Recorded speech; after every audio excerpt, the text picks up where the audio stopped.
from PRX. Friends beyond binary, ladies and gentlemen, boys and girls, hello bakers. It's time for the podcast who puts the pauses in patissier or pastry week. He wouldn't know a patissier from a pastry. I mean, I still don't. So how many seasons of it? Because I believe they've had 2 different weeks in the past. And I say, what's it? Like, wait a second. Could you get, I thought a patissier was a place or a person that made pastry. And that may be the case. I may be wrong. If you're confused, welcome to Sleep With Me, a very confusing podcast. I wish I could say all the confusion was on purpose, but some of it is natural. And an honest, I say, well, I'm almost positive last season we covered a Great British Bake Off baking show. There was a patissier week and a pastry week, but that's all the information I retained. I mean, they did bake stuff. I'm positive about that.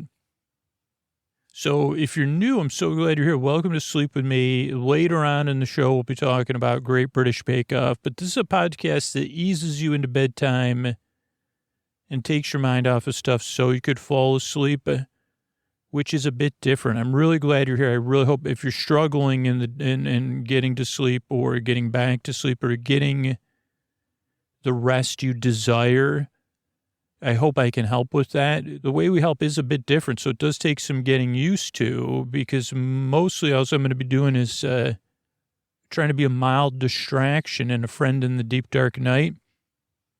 So just see how it goes. It takes a couple episodes to get used to, but this podcast is here to be your friend in the deep, dark night, a friendly voice to not soothe you directly, but indirectly. I try to be soothing, but in a distracting way. I don't know. I don't have the vocabulary to explain what I've been doing for the past 11 years, but if you're a regular listener, you know, and if you're a new listener, just stick around and see what happens.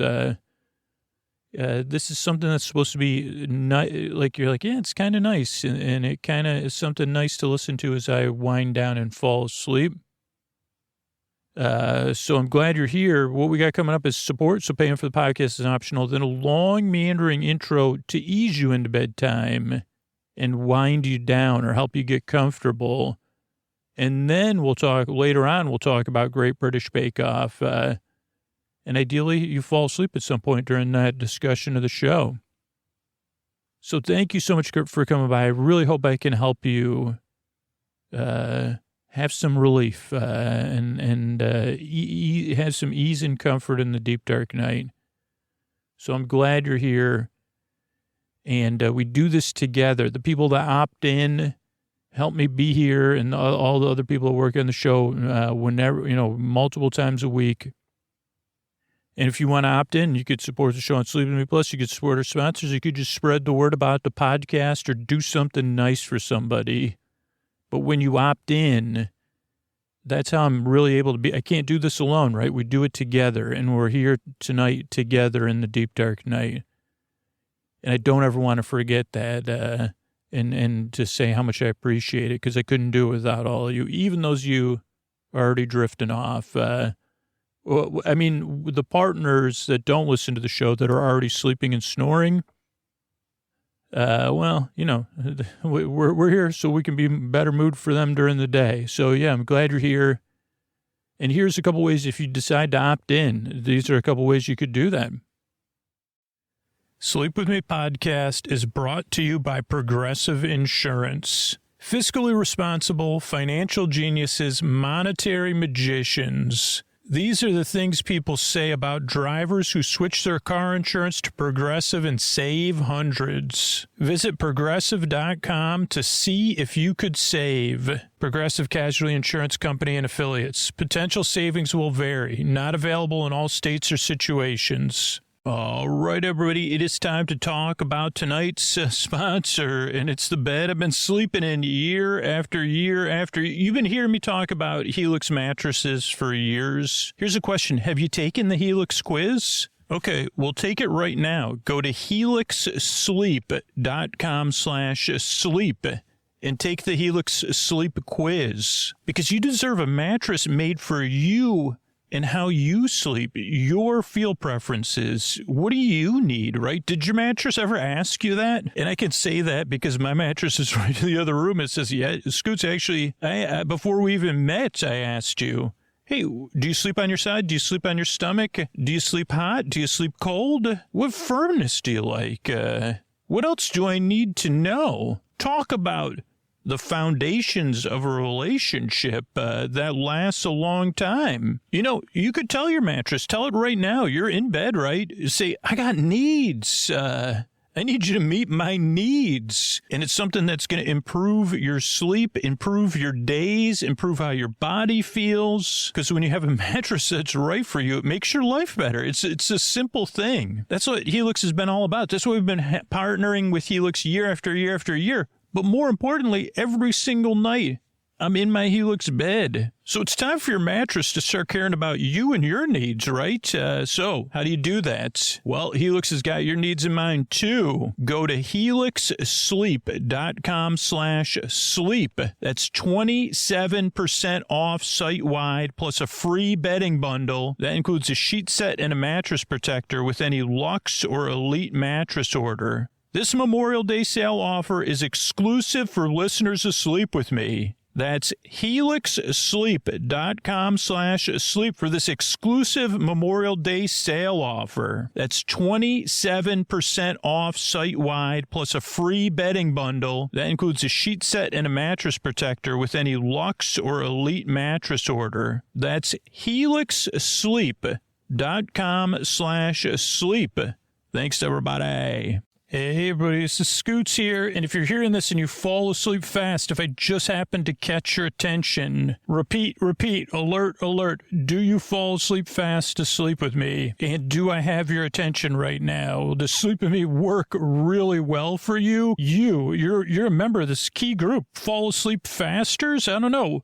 What should we call you? I mean, it's great. It's incredible. You fall asleep fast.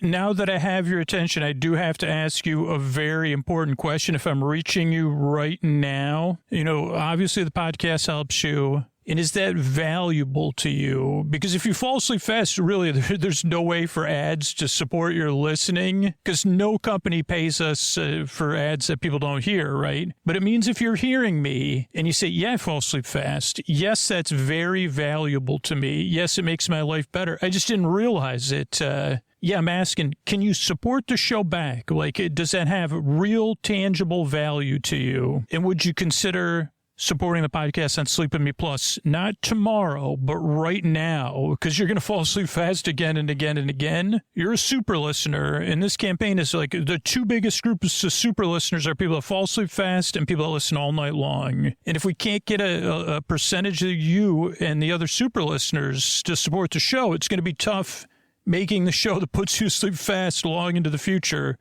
which is quite a paradox. And you might think somebody else would do it. Your support doesn't matter. It's not a big deal. $7 isn't a huge amount of money. It is. Your support does matter. It'll make a huge difference in the future of the podcast and the show continuing to come out. So if you fall asleep fast, but you're listening to me, you probably are the only one paying attention. And again, you may hear this on other messages. This isn't a facetious message. I'm really trying to get through to you if you're listening and hearing me right now. Not anybody else. You're a key part of this show, and you could take that next step. If this sounds like you're the one, and you're saying yes, yes, yes. Go to sleepwithmepodcast.com/plus right now, though. And I can keep helping people fall asleep fast or over 20 minutes or all night long because of you. So thank you so much. Oh, Mystery Bard, a lot of people help out on this show. Who are they? Chris Posty Poster Son, who sounds like an earful, wrote the theme song. Edits episodes too. Carl W. the Legend, also edits episodes. Ashley, Kenny, Scotty, Jennifer. Runner. Eric and the team at Astound are on the website. I am the Mystery Bard. I do the lullabies, yeah. I do commissions at jonathanmann.net. I'll write a song for you. Any reason at all. You can tell me the story and I'll make it personal. You see the kindness shine straight on through when the listeners form their own Facebook group. Keith, Stacy, Sarah, Julie, and Jennifer. These are your moderators. Get support your scooter on Patreon. Buy the merch and support the sponsors. You can find anything you want at sleepwithmepodcast.com. And we're so proud that we could dance. Rusty Biscuit, Lois, Hannah like banana. Leah does the transcript. Thanks, Mystery Bard. And don't forget, the most comfortable way to listen to Sleep With Me is with sleep phones. You can get Sleep With Me merch, Sleep With Me branded sleep phones at sleepwithmepodcast.com/sleepphones. And use Sleep With Me at checkout to get $5 off your order. The only way you can get the Sleep With Me merch editions is sleepwithmepodcast.com/sleepphones. Thanks, everybody. What do you say we slow it down and get on with the show? Hey, are you up all night tossing, turning, mind racing, trouble getting to sleep, trouble staying asleep? Well, welcome. This is Sleep With Me, the podcast that puts you to sleep. We do with a bedtime story. All you need to do is get in bed, turn out the lights, and press play. I'm going to do the rest. What I'm going to attempt to do is create a safe place where you could set aside whatever's keeping you awake. That could be thoughts on your mind, thoughts you're thinking about, thoughts about the past, the present, the future, all of the thoughts, or most of the thoughts, or some of the thoughts, or one particular thought. I seem to get a bunch of those. It could be anything emotionally coming up for you, or that just appeared, or emotions related to the thoughts, or something else. It could be anything you're feeling, or physical sensations, changes in time, temperature, routine, travel, guests, maybe you work a different schedule. Maybe you're going through something. Well, I'm here to try to help in the only way I can, which is to be here for you as a kind, lulling, goofy presence, to be your distracting friend in the deep, dark night, to make a show to keep you company and take your mind off of whatever's keeping you awake, any of those things or something else, so you could drift off. Because that's the only thing in the end that's ever worked for me, is not try, like when I don't try to fall asleep. You know what I'm saying? But how do you do that? It can be frustrating. But whatever's keeping you awake, there's an audience of other people here, and I don't know if I can really capture the feeling, but it's important to me to let you know you're not alone. And I know this is a podcast and it's whatever, but I know what it feels like for me in the deep dark night. I know what it feels like when I can't get the sleep I need. And I know all the layers of stuff I go through.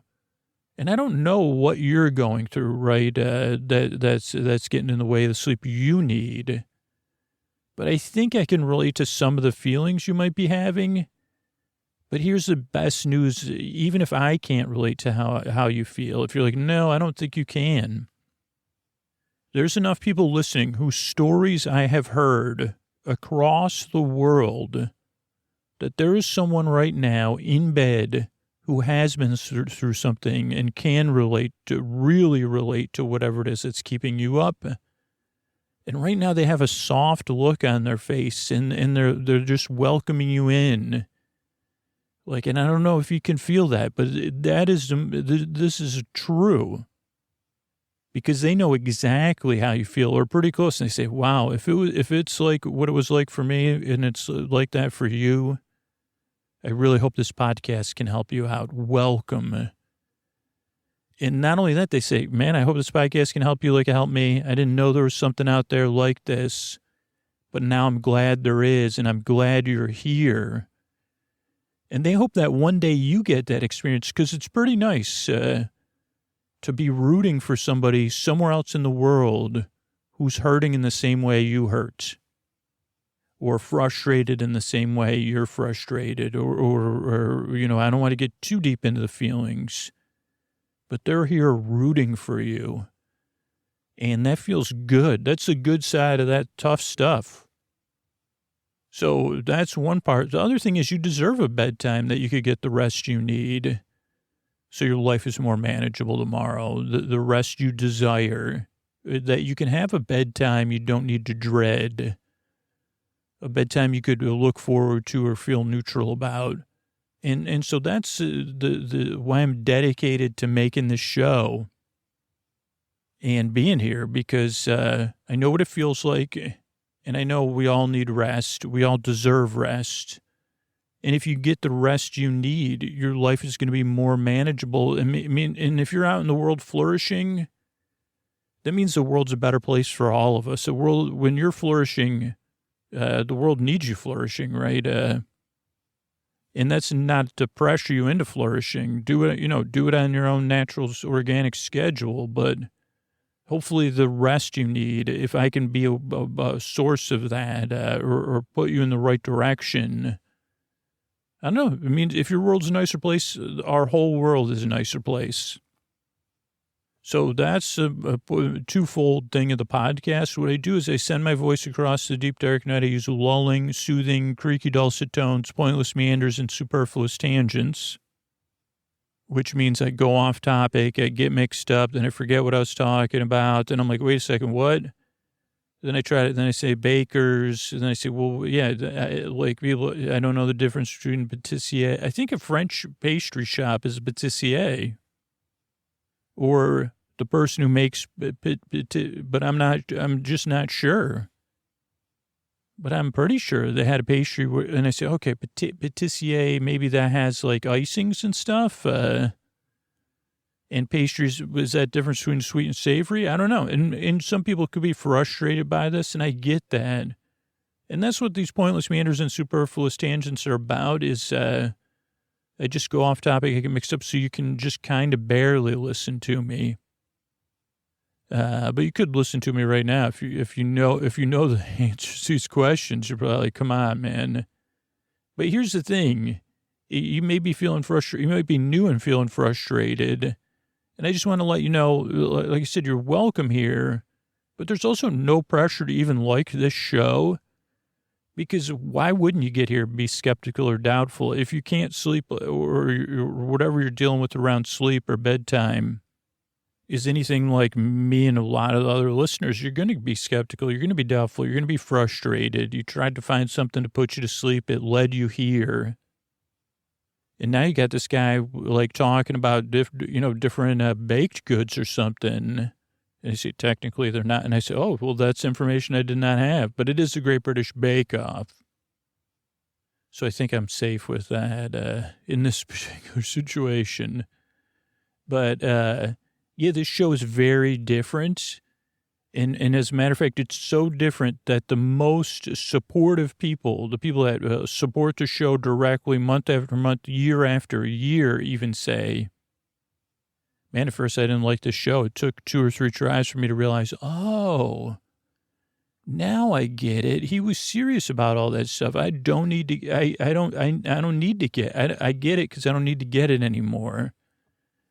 The show is almost always never work. It's working by never working.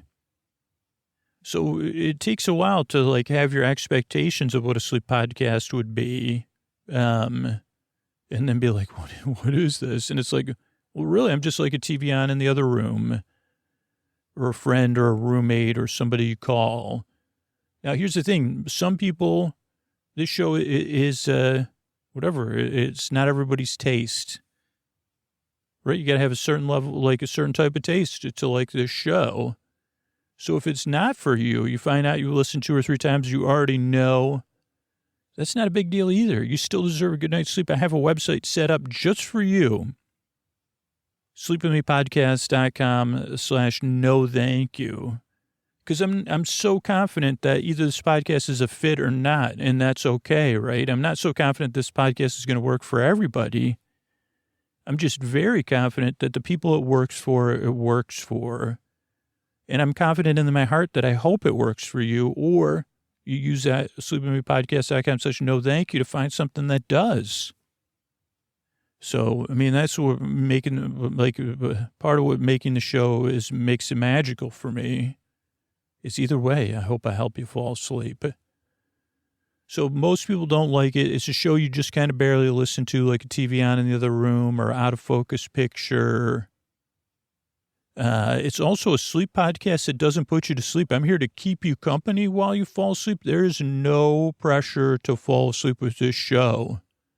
I'm going to be here over an hour to keep you company and take your mind off of stuff. So you don't have to worry about, 20 minutes, am I going to be asleep or not? And there's 600 plus episodes in the feed ready to go. Because there's people who are listening who need a break during the day or who can't sleep at all. And I'm here to the very end for them and for you, whether you're awake or asleep. Whether you can't sleep or you just need some sort of background noise going the whole time. I'm here because my job is to just take your mind off stuff and be present for you. I'm here to be your boar friend, your boar bay, your boar sib, your boar bud, your neighbor, your boar bee, your boar burr, your boar's borloff, your boar sib, boar cuz, boar bruh, your best boar friend forever. To keep you company in the deep dark night so you could just fall asleep whenever. So it is a bit different, it takes some getting used to, but it is also something that's like, spans time, right? I'm sure even far in the past, there were storytellers that told stories to convey information or emotion or experiences or to entertain. And then there was people that filled another niche that said, oh, okay, like tell me a story, or why wasn't there before that, right? Because kids, this is why I started the show. I said, well, kids get bedtime stories. Why don't adults, except, on occasional, on a special night where, because if you have somebody you share a room with or a house with, you say, oh yeah, I could tell you a story. That's what I did on camping trips or in parks or stuff. But you can really only do that once, right? And then you say, well, I can't do this for you 7 nights a week. So I don't know. That's why I was like, well, how come there isn't something for adults? Because it's a little bit different than a kid's bedtime story. I have my own theories about it, but, it's there's more pointless meanders, I guess. So, yeah, I don't even know what I was saying. I guess I hope this show can help you out. Okay, the other thing I like to tell people about is the structure of the show, because the show has a very distinct structure we've developed over all the years of feedback and stuff like that. And it's also adaptable. So if you listen 2 or 3 times and you're like, well, I prefer it like this, I'll give you the ways to change it up. The show, everything we make, ideally, except for maybe like occasional misses, like it has a greeting. Friends beyond the binary, ladies and gentlemen, boys and girls. And then I say something silly, so you feel seen and welcomed in. You say, hey, this is an okay place for me to check out. I feel welcome here. And I feel like it's somewhat lighthearted. And so that's the greeting of the show. Pretty important part of the show. Then there's support so that paying for the show is optional. And that's what most people prefer. They prefer an ad-supported version of the podcast, and they put it on and they play the episode to the very end. Or like about 5% of people set a sleep timer for 45 minutes, maybe 5% at 60 minutes, and a few percentage at 30. But most people listen to they'll listen to these ad-supported versions linearly. If you prefer something without ads, prefer something like with just intros or just stories or other things, you develop a strong preference. You could get that at Sleep With Me Plus. So yeah. And then after the support is a long meandering intro. And what the intro does is introduces the podcast, but it takes me 20 minutes. It follows a familiar structure every time. But I go on different tangents, whatever comes up every time. So there's something reassuring and familiar, but it also has variety.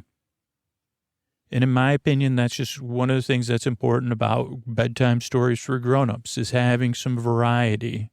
But there are, you may become a regular listener and you say, man, I just listen to the same 5 episodes over and over again, and you support the show and that works for you. But this is just like a kind of, I don't know, I'm explaining why we do what we do, right? But the intro also lasts like 20 minutes because it's not designed to put you to sleep. But while it does put a small percentage of people to sleep, the intro is the wind down or the twilight of the podcast to ease you into bedtime. So you could listen while you're getting ready for bed, while you're getting comfortable in bed, or like you're doing some sort of wind down activity. And I hear from some people that are like, hey, like, well, I fell asleep and then there's a transition or whatever. It's like, yeah, well, if you prefer something with just stories, you could get that at Sleep With Me, bedtime stories from Sleep With Me for ad-supported version or on Sleep With Me Plus.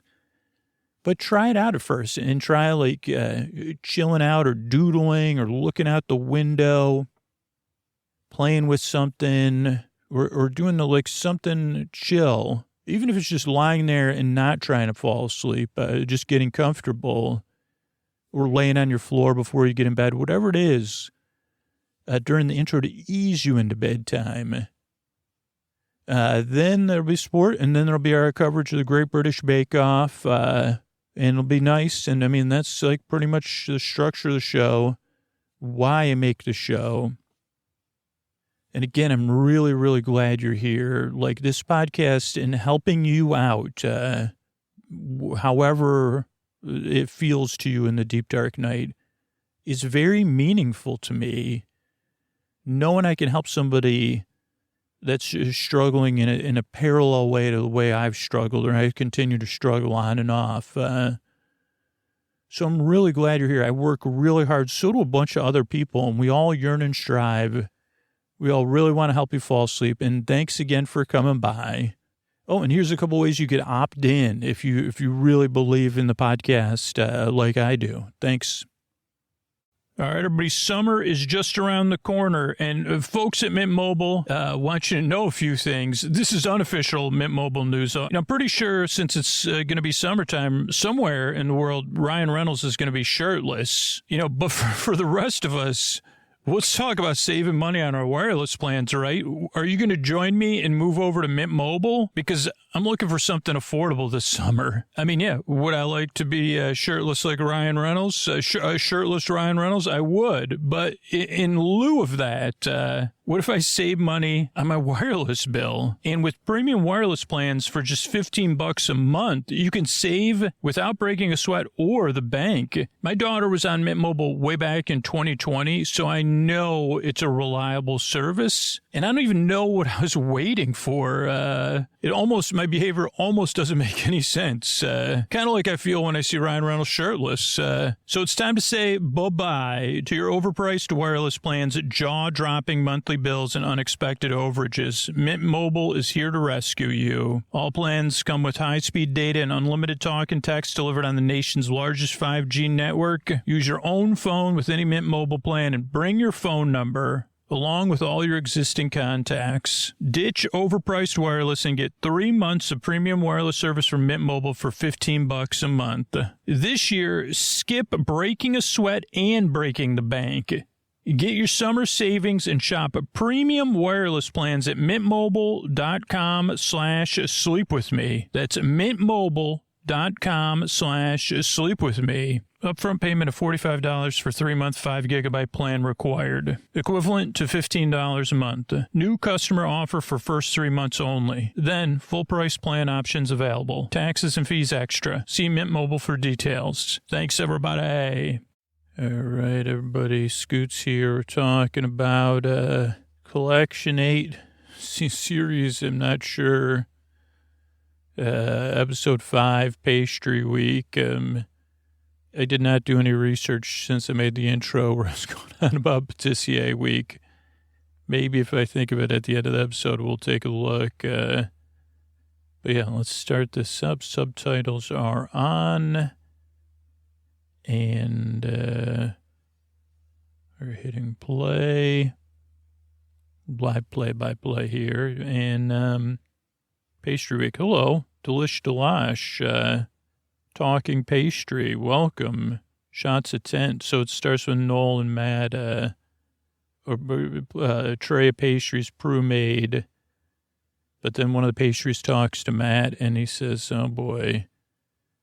And it's just a little, a little comedic sequence. Then we see the tents. We get a little prep, talking heads, pastry preview to get some, sneak some alliteration in there. Perils of pastry is their alliteration. I don't know. Is there a alliterative version of a dance off? Maybe it'd be something would be alliterative, but, we put the writers up of Great British Bake Off and the Fearless Flyer bakers. Writers, be for positive. Okay, everybody's going in the tent. It was raining. Coats are on. It does seem warm, though, because a lot of shorts and stuff, short sleeve shirts. And we get to talking heads. Some people are feeling good. Some people are not feeling good about what Pastry Week is going to bring. So many steps, a lot can go wrong. You don't want to have the wrong kind of flaky. And this is halfway through the show. So I think Peter says, that's like a lot can go wrong. You don't want a soggy bottom. Paul and Brew would like to make the Cornish national dish the Patsy. Pasty, I think. Pasty? Patsy. I think it's pasty. 15 centimeters long, any shape. Noel wants his in the shape of Paul's, Paul's, the backside of Paul. All right, so it has to be packed with a filling, Cornish national dish. Everybody gets into it. Bruce says, yeah, this is a challenge, right? And you have to cook because you have to do real cooking because you have to make the filling. Choose your filling wisely, Paul says. Don't be too dry. You want it nice and crispy. And you want that filling. You want some moisture. And we want crimping, Bruce says. Crimping is key. And this is the time to be ingenious. And Bruce says, I want this to be one of the best pasties I've ever had. So they talk to Laura.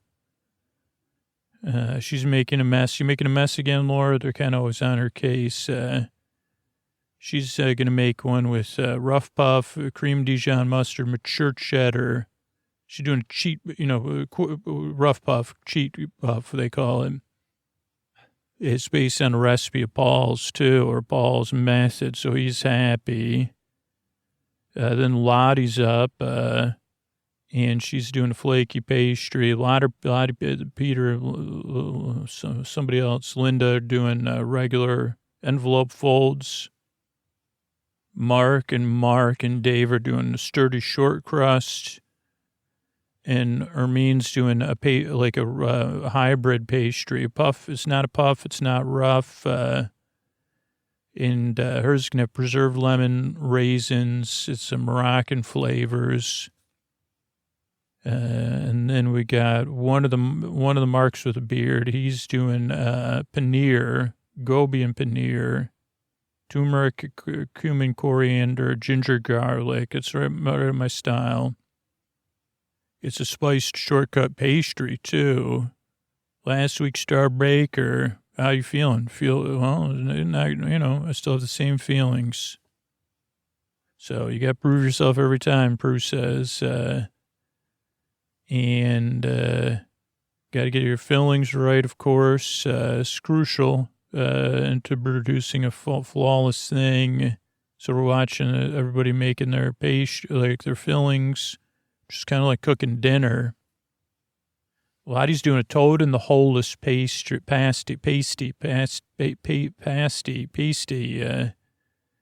So the mashed potato, sausages, and a rough puff. Prue and Paul are not certain about this. Could be stodgy, could be, soggy. Noel loves toad in the holes. So, yeah. So Lottie says, yeah, okay, well, and then we're halfway through already. Where does the time go? And Noel makes a joke about that with Paul. Lottie's on her third turn. More turns, more lamination. Peter's doing a fish haddock-shaped smoked haddock, or is it a generic fish, Peter? He jokes. With basmati rice and egg, everything in there. So, and it's warm inside, everybody's saying, though not as hot as it's been other times. Linda's doing a samosa with spiced chicken, diced potatoes, and maybe a karma symbol on them. So, yeah, we'll see. And there's karma jokes, of course. Dave is doing something, of course, based on travel. Thai chili, basil, chicken, pasty. Short crust with a dipping sauce. And good chili, bird's eye chili maybe. Now Peter's rolling his out, so's Dave. Everybody's working on their, whatever their doughs. Because you got to get that right, and you got to get the filling right. And this filling stuff is interesting watching it, because it is just like making like a one-pot dinner, but then you put it in something. And I wish I had more patience to do these type of like things, because I like making the fillings, and I don't like making doughs with this level. I don't have the patience. Mark's doing a Cornish fish pasty. How many pleats are you doing? As many as I can. Paul says, well, there's a right number. Yeah, there should be a certain number, but I'm not going to tell you. The rumor was that it was 20, according to another Mark. But then Paul's actually asked, he doesn't actually know factually. And some people are, they're doing their best to be crimping, but, and then it's egg wash time. Oh, somebody's trying to curry favor. I looked at that line. That was funny. Slapdash, nice and neat. And into the oven, 35 minutes. How long do we have? Half an hour? Okay, that's going to be hard to decorate then, because they got to go in the oven. And Linda's not going to have time to do her karma thing. She just puts seeds on there. What do we got? Chili motif. That was Dave's.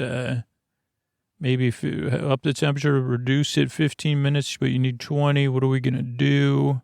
That doesn't add up. You want it to have a nice color, right? And, yeah, everybody's like not doing great, right? Lottie's got some leakage, says that's not good. Dave's working on his dipping sauce. Mark's hoping his bake a little bit more. Other people's are coming out. Other people are in good shape. Linda's swapping hers. 1 minute's left. They do a bond thing. And it's like, okay, let's just leave them to the very last minute. I think Lottie's would be good for a theme park. So, Toad in the Hole. So you got to put them at the end of the workstation. Rustic. Okay, well, most of them look pretty good. I feel like this was mostly a strong showing. So, okay, now it's everybody's facing their first thing. Mark with a C. He's from Cornwall, so they say, okay, well, this pressure's on, buddy. You're lacking your pleats. And he says, well, how many am I supposed to have? 20 or 21? Well, you're about 7 short. This isn't brushed properly. Bone dry. Could have used more cream. Needs more moisture. Too dry. Maybe cook it hotter and faster so we get more color. Then we go to Peter's. Like the look of them. Flat fish. Thought it was going to be stodgy, but it's a bit dry. Nice flavor kick, but the rice soaked up all the liquid. Then we go to Lottie. Bit messy. Lost the pleats, but I like the color. It's also a witty idea, very flaky. Tastes amazing. Mash is good, but it doesn't look good, but it tastes good. All spot on. So, a winner. Then we got Dave's, nice and even, nice glazed, well-baked, right color. Chilies on top look good. Flavors are okay, but it's dry. Too much rice. So that soaked everything up and lost even the chicken. And then Prue kind of says, man, if you would have put the sauce in there, it would have made a big difference instead of having a dip sauce. Then we go to Mark with K and say, okay, this looks like a pasty or patsy or pasty. Firm enough to toss, Prue says. Right amount of heat, good kick, gorgeous, spot on. Gets a handshake from Mad, and everybody's cheering him on. Ermine's like really trying to get him going. Then Ermine's up next. Couple more minutes in the oven, maybe. Okay. And nice and full. Cooked beautifully. Lamb's good. Flavors, the spices, right amount. Beautiful. Lovely. Quite good. Really delicious. Well done. Thank you.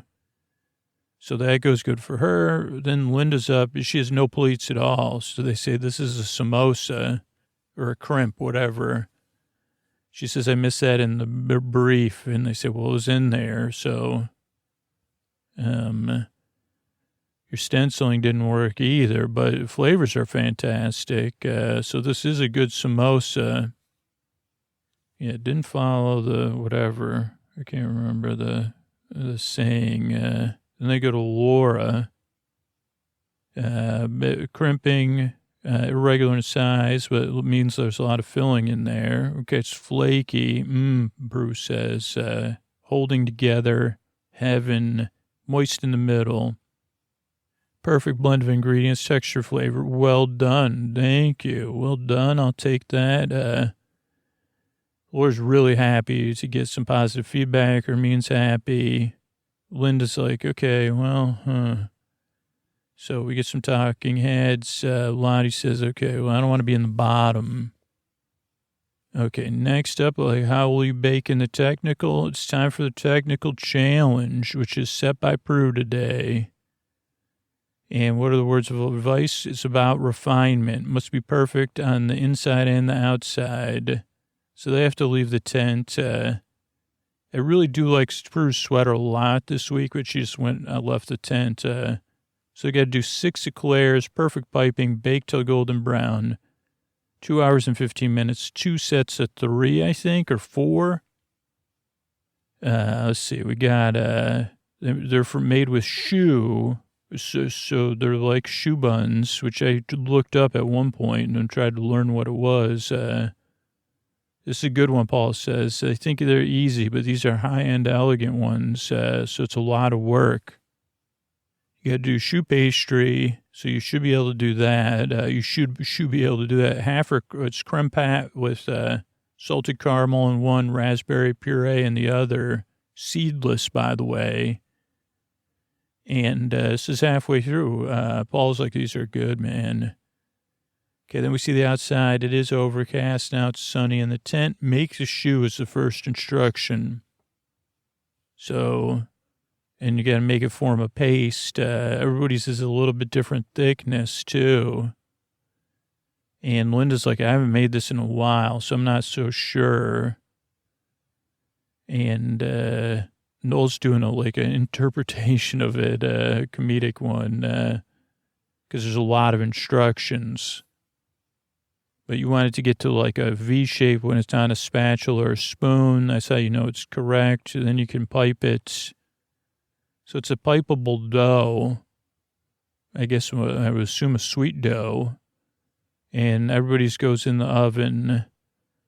Everybody made the exact right amount. I guess I'd say, man, why don't I make like extras just in case?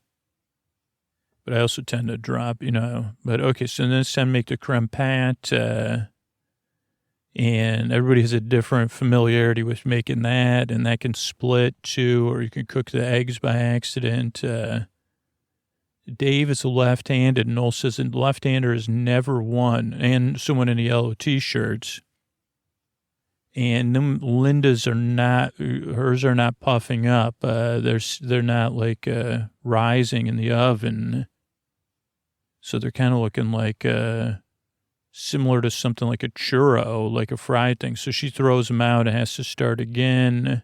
There's only 1 hour, 7 minutes, and 30 seconds left. So she's trying to remake her shoe. Everybody else is working on their caramel for, part of the, the creme pat. You need caramel. You can't mess up that either. And they're talking about other shows, some other show that they're like, would you go on that show? It's called Birthday Suit. No, everybody's laughing. Okay, seedless raspberry puree. You got to pure it down and then strain it and, mix it with sugar and stuff. Salted caramel to mix with the creme pats. Teaspoon of salt. At least we know that much. And you got to chill it because it's got to go in something cooked, I guess. Okay, we got Linda's second round of shoe. It doesn't work either. And Matt says, you want me to go to the supermarket and buy some eclairs? She says, yeah. Hilarious, but probably, yeah. Okay, then we got, like, everybody's trying to do their best. Okay, let me have one more go. Linda's on her third attempt to make these. Half hour left. Fill 3 with raspberry creme pat, and then 3 with the other one. And everybody's is a different consistency. And again, I always get confused by how they do this when you inject something in there that's already baked. Like, they put holes in there? Because I bought a Twinkie maker at a garage sale or like a flea. I can't remember, but every time I tried to fill them, it didn't quite work. So, I never successfully made a Twinkie. So, just FYI. Okay, so Linda's come up, her third round. She's like, I'm going to have to do this. Everybody's trying to do their assembly because the raspberry ones have to have some sort of frosting on there too. And they're supposed to look high end, with piping and other stuff and fancy sugars. And the time is up. Poor Linda, hers are not completed. So, I feel bad for her because we like her. And, okay, so 3 were supposed to be salted caramel and 3 raspberry creme pat. And obviously they're going to look at them. So they're going to start with Dave's. Toppings are sort of there, more or less the right color. Okay, let's see what the creme pat's like. Empty and runny. So liquid, but nice flavor. Flavor's all right, but too thick. Consistency on the eclair and the creme pat's not right. Lottie's next. Icing set, but the split in the creme pat. Flavor's there, consistency wrong. Then they look at Linda's, they say, what? They weren't finished, you dip it, okay. Paul dips it very aggressively. No rise, something went wrong, can't understand. Moving on. Then they go to Ermine's. These look like eclairs, and they taste okay, baked well. Raspberry, not bad effort. Moving on. Bit skinny. These are Laura's. Pastry's not baked enough. Flavors are okay. Texture's wrong. Mark with a C. Looks like a caterpillar. Needed longer in the oven. Lot wrong. Creme pat scrambled. Pastry is soft underbaked. Okay, cheering up with other Mark. These are more or less okay, but empty. That's got some caramel. Very low creme pat, nothing in there. Then Peter, quite neat. Consistency's right. Good flavor. Not bad, tall. Now they start judging. Worst to best. 8th spot is Linda. Whose is this? Few issues with your shoe. And then Mark, long, thin, underbaked. Laura, Dave, Lottie. In third place is Mark with a K. Well, it's a well-cooked pastry. And it was messy but delicious. And they give a pause. And then the second spot, Ermine, pretty good. Could have been thinner. But, and then the winner, Peter, these were delicious. They're just a little bit wrong size, oversized, lovely. And he's like, first time I won the technical, take it off my bucket list, bake off bucket list. Ermine's happy. Mark with a C, not happy. Linda, holy cow, she's not happy at all. Then we see a half moon in the sky, sky shots. And then we're at one challenge left before we get to Star Baker. And they come out. Today's welcome back to the tent, showstopper time. And Paul and Prue want you to make a tart in a like a tart with a decorative like thing, a latticed pastry outside holder. And you can use any type of pastry you want, but it must be self-supporting and decorative. So this is your showstopper. It needs to look and taste superb. And did you know that the Nicolas Cage is what this tart is? The outside of the tart's named after the Nicolas Cage tarts. And there's also some show they mentioned, Homes Under the Hammer. I don't know what that is. 3 hours and 45 minutes on your mark, get set, bake. So it's like a tart inside of like a Nicolas Cage, like lattice work or box work or dome or triangle or pyramid, I mean. So it's tough because you have to have a tart, but you have to also have the outside part, like a building, like almost a Lego thing. And everybody's like, I've never even done, I've practiced it, but you're supposed to showcase tarts, though. Ermine's like, why are we going to build this thing on the outside? Almost like busy work. Prue's excited, though. It's elegant and latticed. Can't be too solid. You got to be able to see the tart on the inside. Structurally sound. And it better be a special, luscious tart. The kind of tart you want to eat a lot of, Prue says. Shouldn't be too rich. Thin, crispy base is what Paul wants. Punching with flavor, beautiful top. And these are good bakers. So Prue says, I got some confidence in them. All right, so everybody starts getting their doughs ready. Mark with the case says, yeah, spend about an hour working on your dough. So you got to make your pastry for each one. But each dough has a different job, too. Sweet crust for the tart case. And then a hazelnut pastry. Who's that? Peter. Matt's doing, or Dave's doing a French sweet pastry. Mark's doing a pâté sucré, crumbly pastry. Lottie's doing 3 different kinds. It is pastry week, after all. So ambitious shoe pastry pyramid cage, apple tree tart, 3 pastry layers with different apples, toffee popcorn. But it's not going to have sides, so they have a disagreement because Paul and Prue are like, it has to have sides, and she goes, actually, by definition, it does not. She's like, I looked up the definition of tart, and it doesn't have sides. Sides is not one of the requirements. And okay, so then we go to Dave, who's doing a chocolate mango and lime with cocoa sweet pastry base, Parisian museum cage. So mango, lime, caramel, stuck together with caramel. That's going to be difficult, they say, with caramel. Good luck. Linda's working on hers, trying to stretch it out. You got to prick your base of your tart when you put it in the like pie pan, so keep it from going lumpy. And a lot of people are blind baking their pastry, their tart base. And Laura's really getting her butter ready for hers, like doing a lot of, what's that thing called, rolling pin work. Laura, tell us about your cage tart.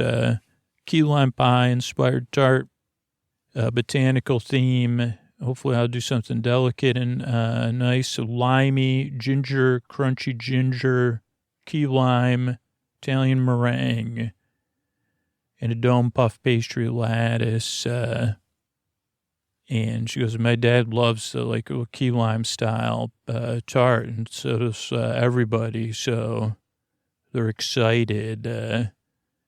Peter's never made a pastry cake before this. True test of pastry prowess. Hit the sweet spot. Dough strong, but tender enough for eating. Okay, sablé, pâté sablé, cocoa pâté sablé. Shoe isn't very robust, but Lottie says if I can get it right, it does stand up. Linda's adapted her recipe so it won't fall apart. Mark's like, I'm doing rough puff, which you really don't want to build something out of, but I don't know. And Peter's like, I've never seen these before, but it sounds like it'll look cool, like in a store or whatever.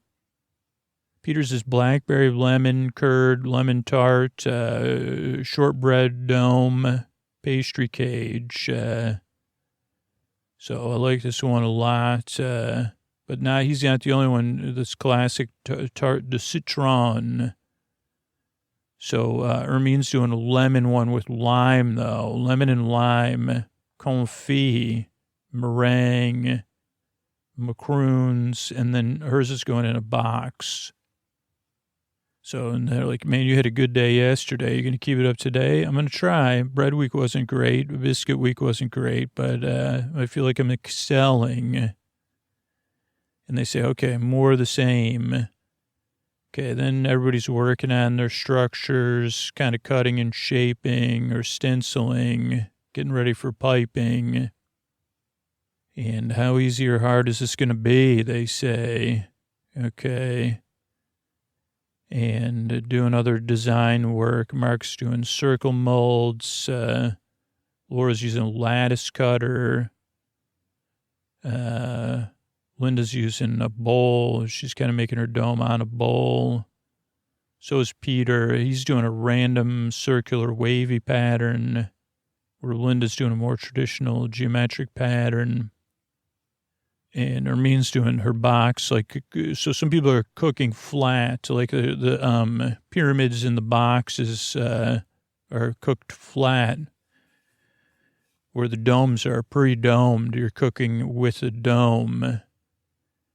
And then Mark K is like doing something that's more of like a tunnel shape or a half circle. Then they talk about Peter if he was a bird. If he was Laura's pet bird. Okay, and then Noel and him, they say halfway through, then they start playing table tennis with pizza peels and maybe a giant tomato or a pomegranate, and one of the pizza peels breaks. And Noel does exactly what I would do. He just pretends like it didn't happen and leaves the room. And I was like, yeah, that's what I would do. Okay, so then the blind bakes are coming out of the oven. And para-bake, as we would say here, or that's what I would say, para-baking it. And everybody says, what do you mean para-baking it? I say, well, I bake the crust, pizza crust, and then I top it. Then I finish it.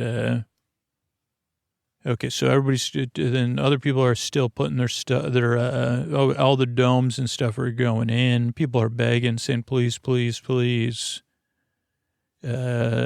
That's not what that song's about, but, please, please, please have my pastry dome come out all right. Mark's message in a bottle. So his would have been a ship in a bottle, like a message in a bottle. So his tart his bottle would have been the casing, and then the shortbread biscuit sand. It's very ambitious, they say. Using sage. So he's like, yeah, I'm going for it. Prue crosses her fingers and so, yeah, you just got to make it look good. Matt says to him, okay, now everybody's kind of running around. Okay, then you got your fillings. You because that's key too, to showcase your flavor. Chocolates and citruses and popcorn, creme diplomat, and creme pad. Linda's making something that Noel used to have as a school thing with evaporated milk. And she was like, I had it at school too. Sweet pastry base, coffee and brandy sponge. Wait a second. These kids had it at grammar school. But, yeah, Noel's like, man, that was my favorite dessert at school, primary school. Maybe it didn't have maybe it did. And it's like, these kids will be quiet finally. And Noel's like, I haven't had one since. I can't wait. Very simple ingredients. He hugs her. And he says, thank you. She says, thank you. Okay, then Mark's doing my favorite pudding in the world, blackberry and apple pie. Posh apple and blackberry pie is kind of what I'm doing. Upmarket tart, sable Breton base, chocolate schmoo, glazed blackberries, and a puff pastry cake, cage, yeah. Short crust flowers. Hopefully it turns out I'm sweating, though. Then the other Mark is feeling behind. How long do we have left? 1 hour. And Matt and Noel try to do like their backs and say it in the thing. So Lottie's triangle comes out okay. The domes are coming out, but then people have to separate them. Peter's trying to get his off. There's even different methods. Ermine's looks good. Dave's looks good because they flat baked them. Linda's going to try to cool hers down in the freezer. As they cool, people are starting to fill their tarts to move on to the next stage because you still got to put it back in the oven and cook the filling. Or some are hot and some are cold. So some people just go in the fridge. And then you got to crack on with finishing touches. So there's conference pears. Never heard of that before. Pear. Oh, he's joking about his, the way he says pear. Okay, lacy template. That's going to go on top of the tart for Linda, like a doily. Caramel and apples for Lottie. That's one of her layers. Laura's doing really like fancy fruit work. Star Baker looming in the distance. Noel sings to her like a song. Then we get more sky shots. Everybody's begging, kind of. Matt makes his head into a lattice he's wearing dough over his head. Okay, there's only a half hour left. Matt's still wearing the dough on his head as a lattice. Okay, people are looking at if their tarts are set. Okay, then we have the cage removal process from the dome. So Peter takes his from the top. He has like tape in there or something. And he's like, if this, hopefully it comes apart. Mark's gets stuck. Lottie starts assembling hers and Dave has to assemble his. Linda's like, okay, let me see mine. It seems brittle. Mark with the C's trying to get his off. Ermine's just trying to assemble hers. Lottie's using isomalt to assemble her triangle. Dave's using caramel, I think. Okay, so then we have, you're still like building up to the takeoff. Mark with a K and Linda are having trouble. Lottie's is holding together just fine. Mark with a K, his just falls apart. And it gets worse and worse. Then Peter's comes off. Laura's comes off. Laura takes it from the bottom. Peter takes his from the top. But both ways work. Everybody exhales with relief. Mark with K's like, I don't even know. Linda's still trying to chill hers. So there's 15 minutes left. So now, like, everybody's trying to get their, tarts fully assembled with the fancy stuff, or the multiple layers. Meringue, fruit in the middle, blackberry curd, and layer after layer. And Mark says, yeah, holy cow. Lottie's is coming together, but Dave's happy with his, but can I get the thing over the top? And everybody's starting to hurry. Now, Linda's trying to take hers out of the freezer. She shakes her head. It's already fallen apart in the freezer. So, let's see. Laura's goes on fine. Peter's goes on fine. Ermine's goes on fine. Mark with a C goes on fine. And then Mark with K and Laura. Then Lottie's goes on fine. Dave's goes on fine. So it's just two people that really got unfortunate, results as far as their exterior thing. But we'll have to see what the interiors, how they're judged, because the time's up. And isn't it not great, isn't it? Okay, so then we go, everybody's sitting, not feeling good, thinking, oh boy, here's the time to face Palm Peru. Dave goes first. And chocolate mango and lime. And they say, okay, it looks great. You got the look with the mango, and now all it has to do is taste great. Fingers crossed, nice and neat. So they cut it, and Paul takes his bite and puts his fork down. Brew likes the flavor, loves the mango. Base is the right thickness, marries beautifully. And love the top of it. Very harmonious. Well done.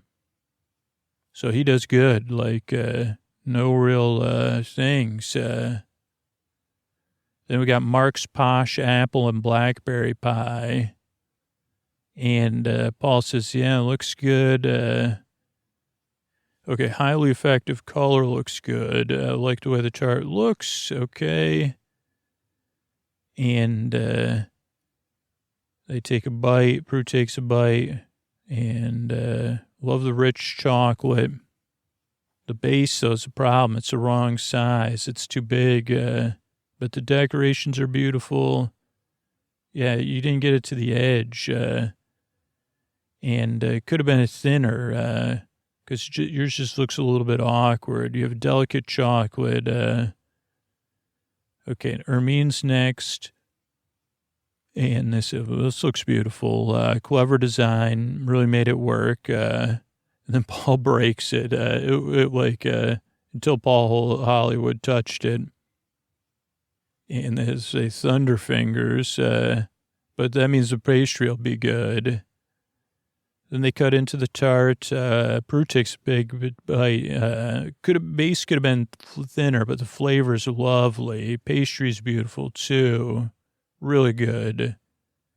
Too bad Hefty Paul had to go after it. Everybody's laughing. And because they say it kind of looks like a Paul on the outside and a Prue on the inside. But flavors are spot on. So, a bit of lightheartedness there. Then Laura's up, Kent Garden tart. And she looks, okay, impressed with your outside. Looks good. Looks lovely. Tart underneath looks nice. They carve into it. Prue takes her bite. Nice yellow watch, Prue says. Love the key lime flavor. I was talking about Prue's watch looking cool. And, Paul likes a kick of lime. Decoration's beautiful. Tastes amazing. Looks good. Excellent. You've excelled yourself. You really have. She says, wow, that really means a lot to me. Thank you. Okay, then Linda has to go next.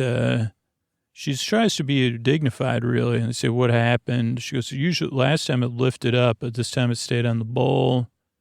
Love the colors. Okay, let's taste it.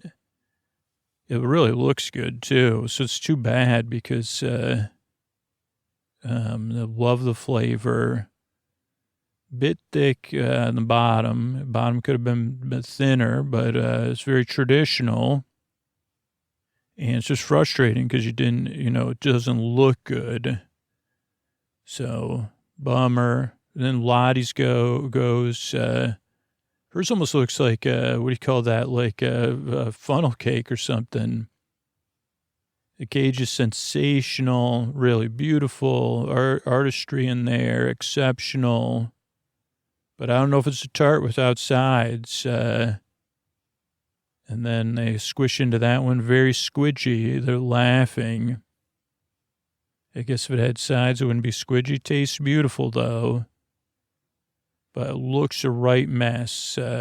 Independent flavors, all very, very good. Textures are good. But the brief was, did you meet the brief? And she's, yeah, I mean, come on. Whatever. Okay, Peter's next. Rather like the randomness of the cage. It does look really good. Like he mentioned, randomize it and make it look fancy. And he's happy it held up. Paul's holding it, laughing.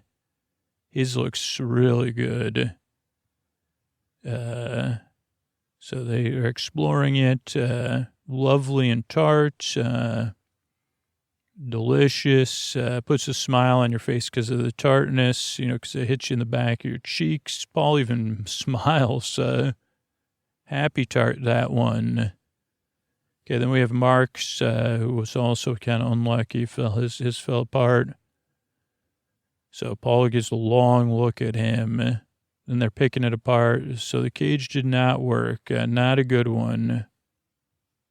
And this isn't good compared to where you were at. Piping's irregular, too. Poached pears don't look appetizing.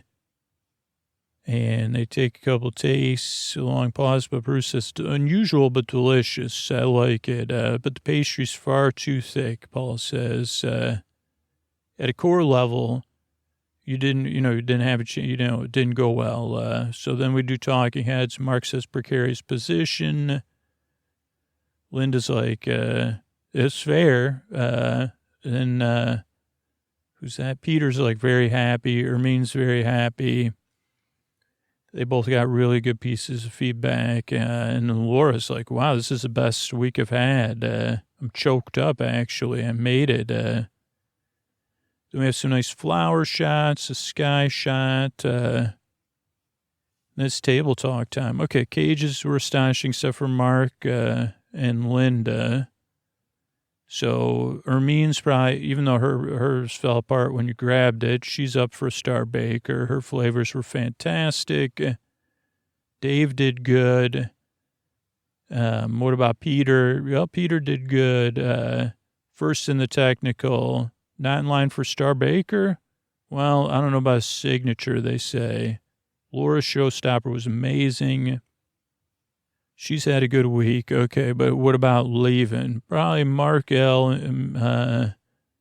Mark E in the technical and the signature, not great, and Linda. So, oh boy, who's it going to be? It's close, huh? Yeah, this is not great. We don't like this part of the show.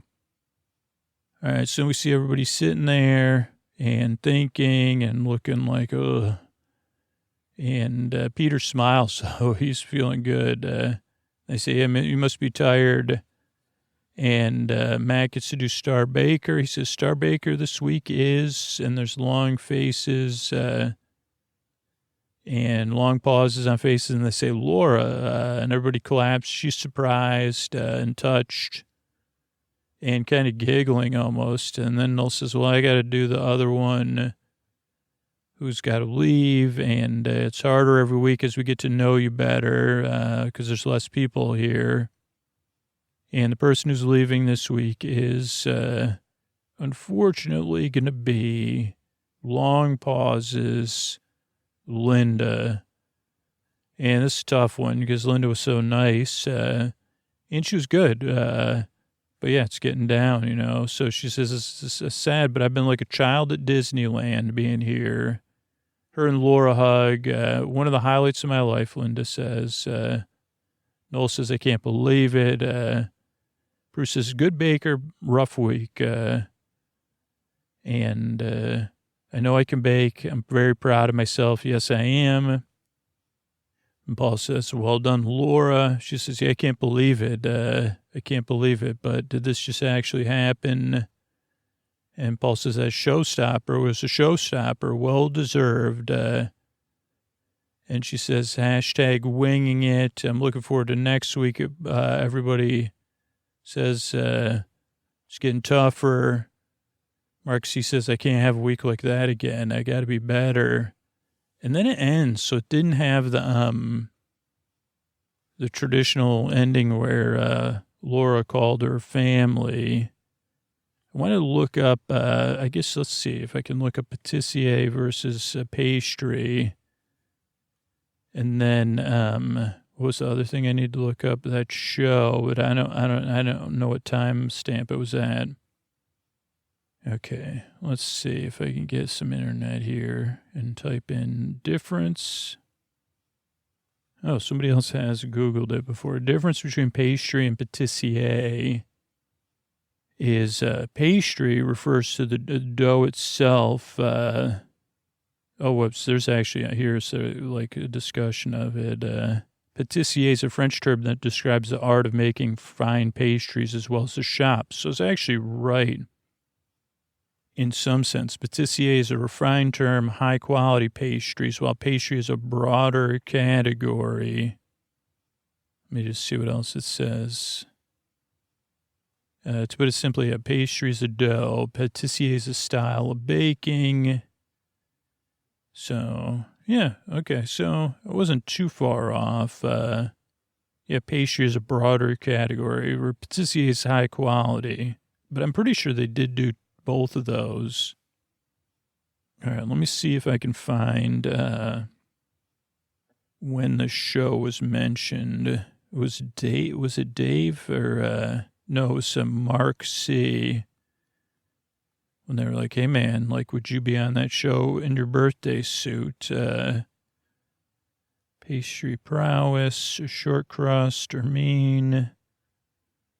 Laura, Dave, just trying to find the timestamp. It was like hammering at home. Yeah, let me see if I just put UK show, hammer. Okay, Homes Under the Hammer. Okay, so it is a show. All right, so we got this under Wikipedia here. Okay, Homes Under the Hammer is a factual renovation and auction series. That was on BBC One, daytime.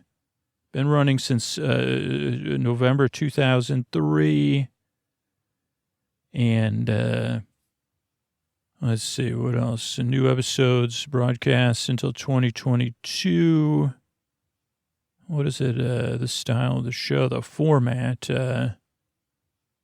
Okay, commercial industrial property, in addition to residential lots and land plots. Each episode follows several lots at auction. They often require refurbishment or full development. A presenter and a local estate agent provide a valuation of the property, followed by the auction and sale price. The buyers discuss potential improvements with an estimated budget. And following this format for each property, the show returns to show the refurbishments carried out. And then another estate agent gives an updated value of the property. And, and then in 2019, they started returning to unfurnished properties featured in past episodes. They give updates. Yeah, there's been 26 seasons, so it's still running. So, yeah, I guess that's a popular show. Or is it popular? I don't know. Over 1,000 episodes. I wonder if it's relaxing. I don't know, but it was relaxing looking up and wondering about it. Good night, bakers, and we'll see you next month with another episode of the Great British Bake Off Baking Show Off to Sleep. Until then, may some of your pastries be pastries and some of them be pastries from a patissier. Thanks and good night. All right, but this is Scoots with a tuck you in message for very specific listeners. So if you're listening to me and hearing me right now, I guess I'm here to keep you company, right, as you're trying to fall asleep still. So, yeah, this podcast does work imperfectly, but I'm still here. We're here together. So I just got to clear, are you a super listener or are you a new listener? Are you an occasional listener? Or are you just in the middle of going through something? You've been listening for a couple weeks or a couple months? Or have you been listening for longer than 6 months, longer than a year, longer than 3 years? Do you listen to 1 or 2 episodes, maybe 3 episodes a week? Or do you listen to 4 or 5 episodes a week? Do you listen all night long? Or do you fall asleep fast? If you're one of those last 2 groups, I definitely need you to listen and hear what I'm saying. But any of those super listener groups, right? This is a message specifically for you. The one person, and really, if you're listening and hearing me right now, you probably are the only person hearing me. And if you already said yes, you're 1 out of 20,000 people that get the most out of the podcast, that the podcast on some level is valuable to you. If you're part of one of those groups or multiple parts of those groups, if there's anything valuable about the podcast to you, does it have tangible value? I know it makes your life better. I know that supporting the show will feel really good, but I'm also super confident the Sleep With Me Plus is something we designed with super listeners in mind. And I'm pretty sure you'll miss the show if we have to make drastic changes or it stops existing. Think about that. Like, does that change the value of the podcast? I've asked before, like, if Sleep With Me went away, how much would you pay for it to get it back? Because once we stop it, it's, or cut back anymore, it's going to be tough to, it's just like machinery. The show works like a machine. And if we shut down a part of it and it stops, you understand. Actually, and it doesn't matter anyway. It doesn't even matter if you it just matters if you think the show is valuable and that value has a tangible meaning to you, like you're willing to support the show back. That's always what this membership and supporting the show has been about. But over the past couple of years, I've gotten more and more clarity on how people listen and the degree it's valuable. And so the question is the degree it's valuable to you more than whatever's standing in your way? Particularly if it's just stuff that stands in my way. Like, it doesn't matter. I don't care. Somebody else will do it. My support won't make a difference. I'll do it one day. I'll do it tomorrow. I'll do it next week. Someone else will do it for me. That's just too much work. And believe me, I've been in that spot where when we say it out loud, it sounds silly. But I'm not trying to be demeaning. Like, I've been in that thing where it's like, that's just too much work to sign up and take 2 minutes to support your podcast. Even as a podcaster, there's been times, well, I'll do it later. I'll support that show later. Sounds like, I got to go on the website, then I got to look it up, then I got to find my card. So is the value of the podcast more than that or not?